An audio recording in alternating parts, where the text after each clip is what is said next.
Shri T G Mohandas, ഞാൻ തിരുത്തി. ഭിക്ഷാന്തേഹി എന്നുള്ള പ്രയോഗം പിൻവലിച്ചു, അഭയാർത്ഥി എന്ന് മാറ്റുകയാണ്. പക്ഷേ അങ്ങേക്ക് എന്തിനാണ് ഈ കെ ജയകുമാറിനോട് ഇത്ര വിരോധം? നല്ല സൗഹൃദമുള്ളയാൾ, സരസഹൃദയൻ, ക്ലീൻ, രാഷ്ട്രീയക്കാരനല്ല. എന്തോ വിരോധമുള്ളതുപോലെ തോന്നുന്നു എന്നാണ് ശ്രീ പി എം സുരേഷ് ബാബു പറയുന്നത് ടി ജിക്ക്.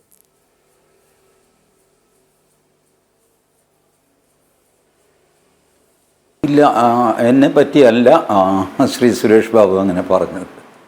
ഞാൻ വ്യക്തിപരമായ ഒരു പരാമർശവും ജയകുമാറിന് എഗൻസ്റ്റ് നടത്തിയിട്ടില്ല. ഞാൻ ഈ ചർച്ചയിൽ വന്നപ്പോൾ ഒരല്പം ഈ പഴയ ആൾക്കാർ പറയുമല്ലോ, ഞാൻ ഷഡ്ഗവ്യത്തിലായി എന്ന് പറഞ്ഞ പോലെ Shri advocate P M Suresh ബാബുവിനെ കണ്ടപ്പോൾ യഥാർത്ഥത്തിൽ ഞാനൊന്ന് ഷഡ്ഗവ്യത്തിലായി. കാരണം എനിക്കറിയാവുന്ന, എനിക്ക് നേരിട്ട് പരിചയമോ അടുപ്പമോ ഒന്നും അദ്ദേഹമായിട്ടില്ല.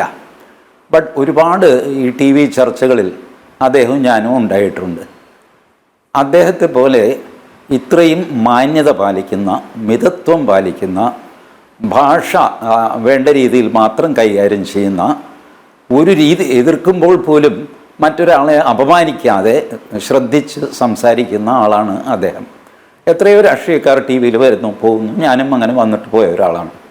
ഒന്നോ രണ്ടോ തവണ അദ്ദേഹം സ്നേഹബുദ്ധ്യ അല്പം ശാസനാരൂപത്തിൽ എന്നോട് പറയുക വരെ ചെയ്തു, മോഹൻദാസ് അങ്ങനെ സംസാരിക്കരുത്, ഞാൻ അത് അങ്ങനത്തെ വാക്ക് മോഹൻദാസിൽ നിന്ന് പ്രതീക്ഷിക്കുന്നില്ല എന്ന് പറയുകയും എനിക്ക് ഞാൻ ഉച്ചരിച്ച വാക്ക് പിൻവലിക്കേണ്ടി വരികയും ചെയ്തു. കാരണം അദ്ദേഹം പറഞ്ഞതാണ് ശരിയെന്ന് എനിക്ക് ബോധ്യപ്പെട്ടു. ഒരു ആവേശത്തിലാണല്ലോ ഈ ടി വി ചർച്ചയിലൊക്കെ നമ്മൾ ഓവർ ഷൂട്ട് ചെയ്തു പോകും. അത് അദ്ദേഹം മനസ്സിലാക്കിയിട്ട് don't over shoot your self എന്ന് പറഞ്ഞ് അങ്ങനത്തെ ഒരു മാന്യനാണ്. ഈ ചർച്ചയിൽ വന്നു കഴിഞ്ഞപ്പോൾ എനിക്ക് തോന്നി, ഈശ്വര, ഇതിൻ്റെ റിസീവിങ് എൻഡിൽ advocate P M Suresh Babu ആയിപ്പോയല്ലോ എന്ന് വിചാരിച്ചിട്ട് I was mincing my words. ഞാൻ ഈ ജയകുമാറിനെ കണ്ടിട്ടില്ല, ഒരു പരിചയമില്ല, അദ്ദേഹത്തിന് എന്നെ അറിയുമെന്ന് ഞാൻ വിചാരിക്കുന്നുമില്ല. ബട്ട് ഞാൻ രണ്ട് കാര്യങ്ങളാണ് പറഞ്ഞത്. ഒന്ന്, commitment to the devotees, commitment to inventory. ഇത് അദ്ദേഹത്തിൻ്റെ കാഴ്ചപ്പാട്, നിലപാട് വ്യക്തമാക്കുന്ന ഇൻ്റർവ്യൂ ആണ് അദ്ദേഹം ഇന്ത്യൻ എക്സ്പ്രസ്സിന് കൊടുത്തത്. ആ സമയത്ത് അദ്ദേഹം ദേവസ്വം പ്രസിഡൻ്റ് ആകുമെന്ന് നാട്ടുകാർക്കറിയില്ല, ഒരു പക്ഷേ അദ്ദേഹത്തിന് അറിയുമായിരിക്കും. നമ്പർ 2, ഇംപെക്കബിൾ ഇൻറ്റഗ്രിറ്റി ഉള്ള ആളാണ്. ഇതൊക്കെ സംഭവിക്കുന്നത് സാധാരണഗതിയിൽ ഒരു രാഷ്ട്രീയക്കാരനെയോ അത്ര രാഷ്ട്രീയക്കാരനല്ലാത്ത ആളിനെയോ ദേവസ്വം ബോർഡ് പ്രസിഡൻ്റായിട്ട് വെച്ചാൽ ഒരു പ്രശ്നമില്ലാതെ ഒരു വാർത്തയായിട്ട് സ്ക്രോളായിട്ട് അങ്ങ് പോകും. ഇപ്പോൾ ഇരിക്കുന്ന പ്രസിഡൻറ്റ് PS പ്രശാന്ത് ഉണ്ടല്ലോ, ഈ പ്രശാന്തിനെ ദേവസ്വം ബോർഡ് പ്രസിഡൻ്റാക്കിയപ്പോൾ വല്ല ചർച്ചയും ജനൻ TV നടത്തിയിരുന്നോ? ഇല്ല. ഒരു ചാനലും ഒരു ചർച്ചയും നടത്തിയില്ല, ഒരു പൊതു ചർച്ചയുണ്ടായില്ല, ഒരു ഫേസ്ബുക്ക് പോസ്റ്റും ഉണ്ടായില്ല, ഒന്നും ഉണ്ടായില്ല. കാരണം it was a normal thing. ആരോ ഒരുത്തിനെ വയ്ക്കുന്നു ഈ ഒരു സംഭവം. ബട്ട് ഇപ്പോൾ ഈ സ്വർണ്ണ വിവാദവും സംഗതിയൊക്കെ വന്നു കഴിഞ്ഞപ്പോഴാണ് ഇതെല്ലാം അലങ്കോലമാണ് എന്ന് ജനങ്ങൾ മനസ്സിലാക്കുന്നത്. അതുകൊണ്ടാണ് ആ പോസ്റ്റിലിരിക്കുന്ന ആരാണെന്ന് ആളുകൾ ഭൂതക്കണ്ണാടി വെച്ച് നോക്കുന്നത്. ഞാനും അതുകൊണ്ടാണ് ഭൂതക്കണ്ണാടി കയ്യിലെടുത്തത്. ഇദ്ദേഹം IASൽ നിന്ന് റിട്ടയർ ചെയ്തു. IMGയുടെ institute of management in government, അതിൻ്റെ ഡയറക്ടറായി. വാസ്തവത്തിൽ IMGയുടെ തലപ്പത്തുള്ള ആളിന് ഡെസിഗ്നേഷൻ ഡയറക്ടർ ജനറൽ എന്നാണ്.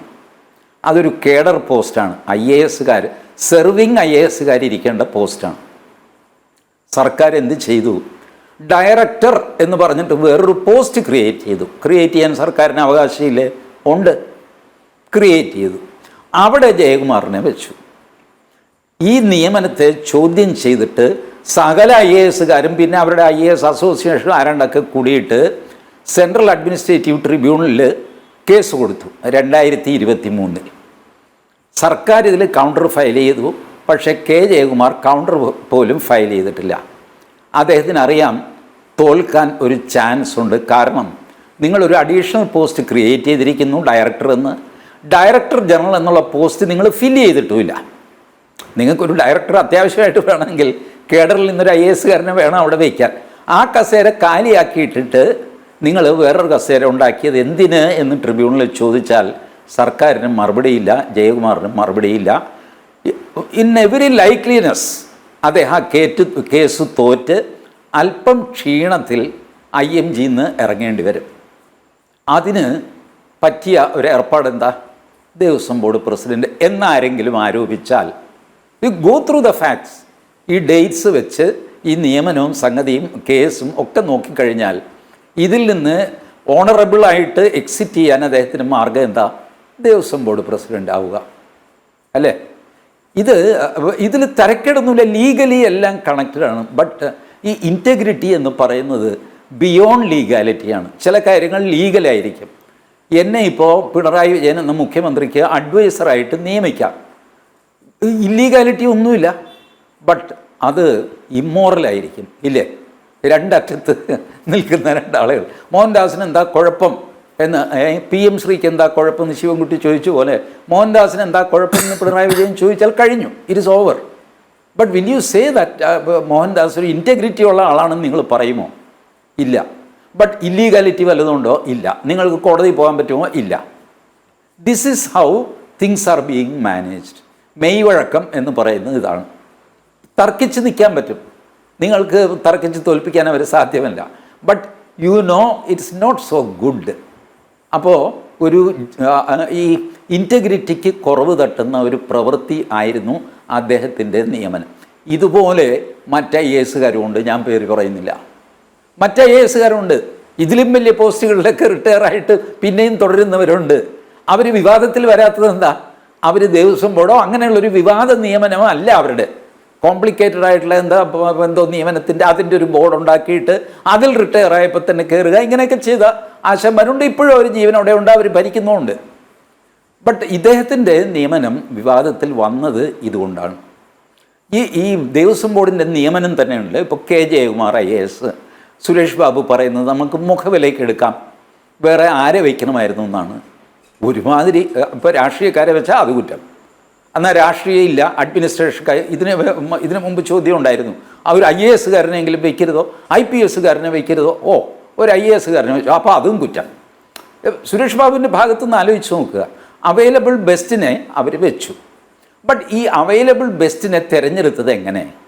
ഇതൊരു ആർബിട്രറി അപ്പോയിൻമെൻ്റ് ആണ്, ഇല്ലേ? നോമിനേഷനാണ്.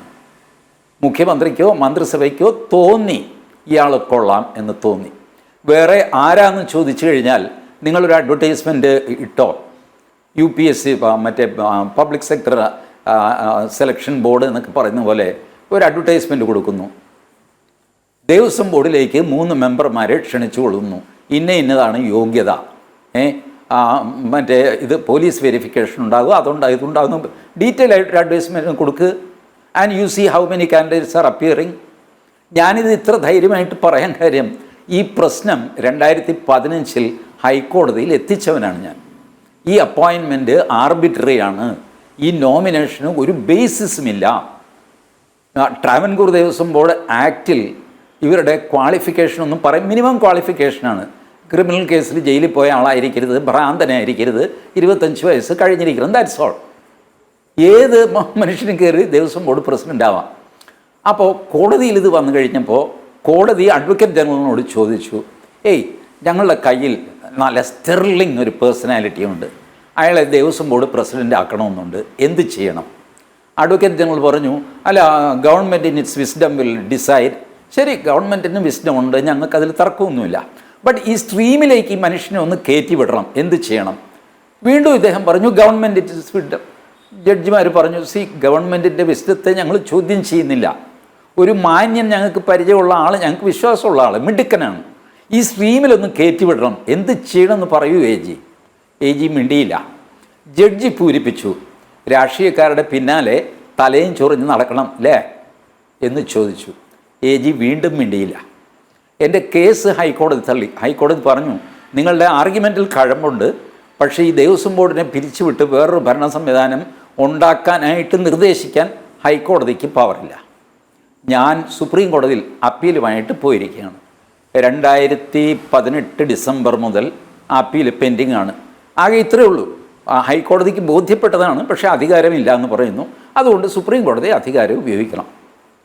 ഇപ്പോൾ എത്ര വർഷമായി? 6-7 വർഷം.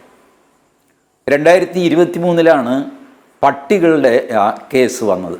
സ്വമേധയാ എടുത്ത കേസാണ്, നമ്മൾ വലിയ പർദിവാലയെ കൂടെ എടുത്ത കേസ്. അത് വഷളായി. രാജസ്ഥാൻ ഹൈക്കോടതി വേറെ വിധിച്ചു. എന്തു ആയിക്കോട്ടെ 2025 കഴിഞ്ഞപ്പോൾ 2 ഇൻ്ററിം ഓർഡർ പട്ടികൾക്ക് കിട്ടി. കഴിഞ്ഞ ഓഗസ്റ്റിലൊരു ഓർഡർ, പിന്നെ മിനിഞ്ഞാന്നത്തെ ഒരു ഓർഡർ. അതുവരെ ഞാൻ പറഞ്ഞുകൊണ്ടിരുന്നു കേരളത്തിലെ ഹിന്ദുവാണ് ഞാൻ, എനിക്ക് പട്ടി വിലയാണ് സുപ്രീം കോടതിയിൽ എന്ന്. കാരണം വർഷം 7 എൻ്റെ കേസ് വന്നിട്ടില്ല. മിനിഞ്ഞാന്ന് മുതൽ എനിക്ക് പറയേണ്ടി വരുന്നു പട്ടിയുടെ വില പോലും എനിക്ക് തരുന്നില്ല സുപ്രീം കോടതി. കാരണം പട്ടിയുടെ കേസ് 23 25 എത്തിക്കഴിഞ്ഞപ്പോൾ ഏകദേശം അവർക്ക് ഷെൽട്ടറൊക്കെ ആയി കഴിഞ്ഞു. ഞാനിങ്ങനെ നിൽക്കുകയാണ് ക്യൂവിൽ. And you say so many things about the system. ഞാൻ പറഞ്ഞില്ലേ, ഈ പട്ടാപ്പകൽ വാതിൽപ്പാളി ഇളക്കിക്കൊണ്ടുപോയിട്ട് ഇളകാത്ത ഒരു സമൂഹമുണ്ടെങ്കിൽ അവിടെ ഇതും ഇതിലപ്പുറമൊക്കെ നടക്കും. കീഴ്ശാന്തി ഇളക്കിക്കൊണ്ട് പോയി എന്ന് പറഞ്ഞു കഴിഞ്ഞാൽ മേൽശാന്തി അറിഞ്ഞിട്ടായിരിക്കുമല്ലോ. നട തുറന്നിരിക്കുന്ന സമയമല്ലേ, മേൽശാന്തി അവിടെ ഉണ്ട്, തന്ത്രി അവിടെ തന്നെ ക്യാമ്പ് ചെയ്യുന്ന ആളല്ലേ. ഇവർക്കൊന്നും ഇതിൽ യാതൊരു പങ്കുമില്ലേ? എനിക്ക് മനസ്സിലാവണില്ല. ഒരു മഹസർ ടി വിക്കാർ കാണിച്ചിരുന്നു, അതിൽ കണ്ഠര് രാജീവരും ഒപ്പിട്ടിരുന്നു ചെമ്പുപാളി എന്ന് പറഞ്ഞിട്ട്. അദ്ദേഹം പക്ഷെ പ്രതിയൊന്നുമല്ല.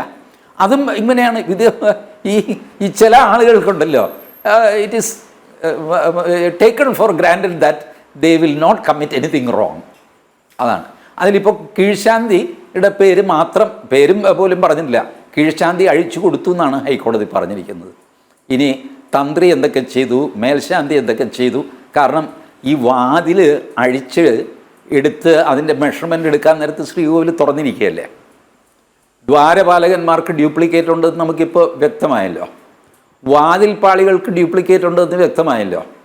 ഇപ്പോൾ അയ്യപ്പന് ഡ്യൂപ്ലിക്കേറ്റ് ഉണ്ടെന്ന് ആരെങ്കിലും പറഞ്ഞാൽ നമുക്ക് തെറ്റാണെന്ന് പറയാൻ പറ്റുമോ?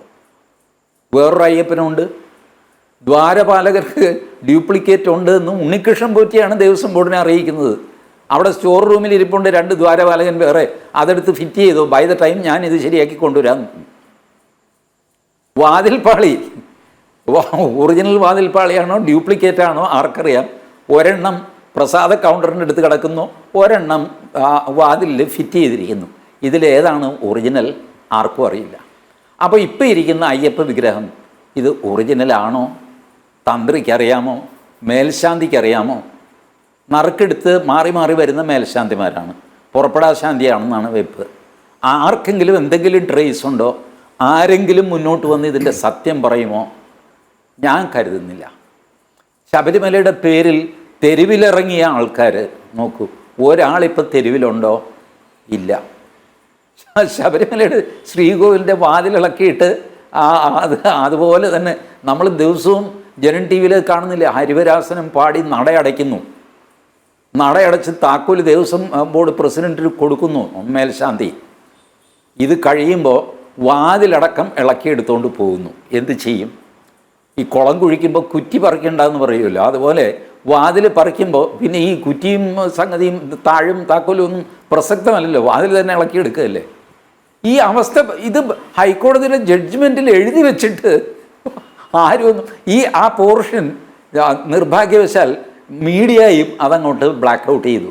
ഈ വാതിൽ ഇങ്ങനെ കീഴ്ശാന്തിയാണ് ഇളക്കിയെടുത്തത്, നട തുറന്നിരിക്കുമ്പോഴാണ് എന്നുള്ള കാര്യം ഒരു ചാനലിനും റിപ്പോർട്ട് ചെയ്തിട്ടില്ല. ഒരു ഹിന്ദു സൈഡിൽ പ്രത്യക്ഷപ്പെടുന്ന നേതാക്കന്മാർ അവരൊന്നും ഇത് ചോദിക്കുന്നില്ല. ഇനിയും ഉണ്ട് 100,000 പ്രശ്നങ്ങൾ. അതുകൊണ്ട് കെ ജയകുമാർ IAS എനിക്ക് അറിയില്ല. അതുകൊണ്ട് തന്നെ എൻ്റെ വിമർശനം ആ വ്യക്തിയുടെ നേർക്കല്ല. കാരണം എനിക്ക് എന്തെങ്കിലും പരിചയമോ അല്ലെങ്കിൽ വിദൂരമായ എന്തെങ്കിലും കാരിയറുമായി ഒന്നുമില്ല. അപ്പം അതുകൊണ്ട് എനിക്ക് നിർമ്മമതയോടെ ഇംപേഴ്സണലായിട്ട് അദ്ദേഹത്തെ വിമർശിക്കാൻ പറ്റും. അദ്ദേഹത്തിന് ഞാൻ തുടക്കത്തിൽ പറഞ്ഞു, അദ്ദേഹത്തിൻ്റെ സംഗീതമോ കാവ്യസിദ്ധിയോ ഒന്നുമല്ല പ്രശ്നം. ഒരു പക്ഷേ അദ്ദേഹത്തെക്കാൾ ആ സിദ്ധികളുള്ള ആൾക്കാരുണ്ട്. അവർ ദേവസ്വം ബോർഡ് പ്രസിഡൻ്റാക്കാൻ പറ്റുമോ? ഇല്ലല്ലോ. നല്ല പാട്ടുകാരുണ്ട്, നല്ല എഴുത്തുകാരുണ്ട്. ഒരു പക്ഷേ ജയകുമാറിനേക്കാൾ ബെറ്റർ ആണെന്ന് നമുക്ക് പറയാം. അങ്ങനെയുള്ള അതല്ല ഈ ദേവസ്വം ബോർഡ് പ്രസിഡൻ്റ് ആവാനുള്ള ക്രൈറ്റീരിയ, അതല്ലല്ലോ. അപ്പോൾ ആ മേഖലയിലേക്ക് ഞാൻ കടക്കാത്തത് അതുകൊണ്ടാണ്. ബാക്കി ഞാൻ ഇനി വരുമ്പോൾ പറയാം.